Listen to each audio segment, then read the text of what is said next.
Germany ബുദ്ധിമാന്മാരുടെ നാടായിരുന്നു.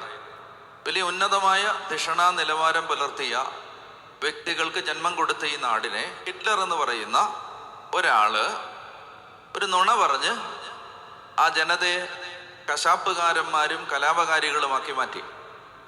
അപ്പം ഞാൻ ആലോചിച്ചിട്ടുണ്ട്, എങ്ങനെയാണ് ഈ ജനത മസ്തിഷ്ക പ്രക്ഷാളനം നടത്തപ്പെട്ട് ബ്രെയിൻ വാഷ് ചെയ്യപ്പെട്ട് എങ്ങനെയാണ് ഈ ജനത ഈ നുണ വിശ്വസിക്കാൻ പ്രേരിതരായത് എന്ന ചോദ്യത്തിൻ്റെ മറുപടി ആവർത്തിച്ചാവർത്തിച്ച് അയാൾ ഒരേ കാര്യങ്ങൾ തന്നെ പറഞ്ഞുകൊണ്ടിരുന്നു.